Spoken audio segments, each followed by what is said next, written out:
Kiara, gaya ng sabi ko sa'yo, professional ako. Hindi ko dinadala sa trabaho ang personal feelings ko. Kaya kung ano man yung mga nasabi ko sa'yo, mga frustrations ko, mga rants ko, it's purely because of work.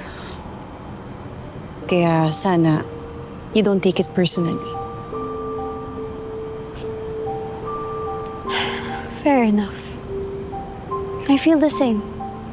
Pero pag natapos sa lahat ng to, sana naman we can be friends. Tulad nung nasa bar tayo when we first met. Gusto ko rin yun.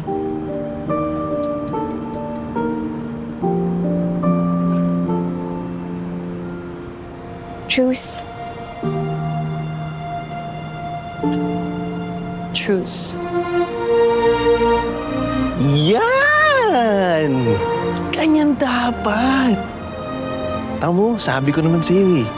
Tanga lang kami pagdating sa pag-ibig. Pero pagdating sa buhay ng inosente, hindi naman.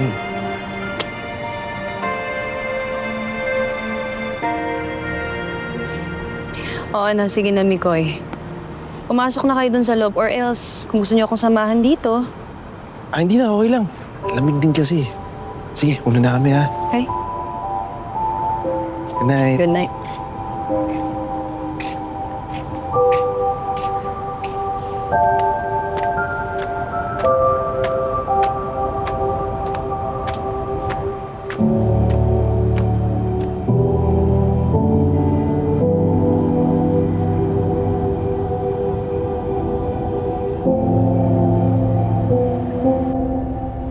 Alam mo, sweetheart, sobrang proud ako sa'yo. Bakit? Kasi gusto ko na makapag-friends kay Jan Alex. Hindi lang yun. Siyempre marami pang bagay.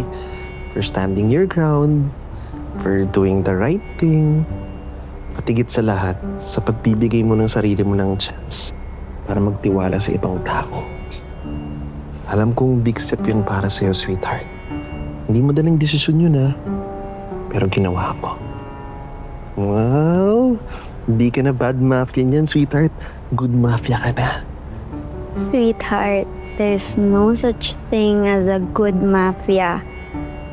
Maybe I'm not even a mafia anymore. Eh kung hindi ka na mafia, hindi ano ka? Mrs. Pinagpala na. Ganun. Wow.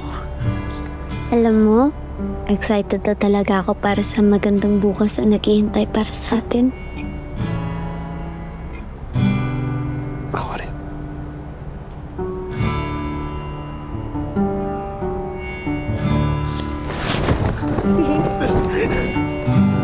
Mikoy, ano ba, wag? Wag dyan! Wag dyan, Mikoy! Dito na ako! Mikoy, no, stop! Sweetheart, wag dyan! Ay! Nanay mo blue, Nanay mo red. tatay mo burgundy. Akin na yan! Hoy! Mga anak, ano naman ang problema, ha? Hindi, ito po kasi. Kanina pa gumagamit, ayaw pa iramin. O ikaw? Hindi po ako gumagamit. Wow! Ewan ko sa inyo, malaki sa buhay niyo. Oh. Naku. Tumigil lang ako, akin na yan. Nanay niyo, si Sarian. Ito na, suot mo to. Yan, o yan. Oh, basta remember, no hitting below the belt, ha? Okay. 1, 2, 3, fight! Panata mo! Oy, ano na Silayin mo sa... dito? Tigil! Ano ba? Di ba nag-set na ako ng rules and tasks? At ilang araw tayo magkakasama dito? Pero bakit pare-pareho pa rin pinagtatalunan nyo? Ano ba? Ikaw, Dekyo, gusto mo bang ikulong kita? Bakit ma'am, ano pong kaso? Illegal possession of ugly face. Ano ba? Tama na sabi! Ano ba? Tumigil na kayo! Ano ba? Naku! Tama na yan! Kapep, ikaw nga muna bahala dito. Sige po, ako bahala dyan. Narinig yung sinabi na, ako Ano, na bahala ikaw, dyan. ano? Boom! Hello, Bok. Good morning. Morning. Gusto ko lang kamustahin. Kamusta ba yung mga adult babies natin dyan? Ha? Mukhang kailangan na ba ng guidance ng kanilang Zaddy? Alam mo kung nakakatagos lang tong kamao ko sa cellphone, baka nasapak na kita. Huwag mo akong pinoprovoke ngayon sobrang stress ko. Bok, alam mo, grabe ka, ha? Pwede bang joke lang? Umagang init-init agad ang ulo mo. Smile! Hinga! Ganon! But actually, parang di maganda yung advice ko. Kasi yung sasabihin ko sa'yo, medyo tingin ko mas lalong iinit yung ulo mo. Baka mga mga 50-50. Ano yun? According to our Singaporean connections, wala na daw sa Singapore si Kokoy. Nandito na daw sila sa Pilipinas. Sila. So, ibig sabihin sa Pilipinas ang Los Bandidos? Parang ganun na nga.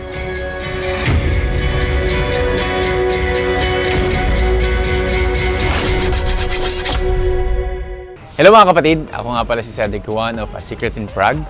Siguro akala nyo alam nyo na lahat, no? Think again. Just please watch the next video and please subscribe to the TV5 YouTube channel.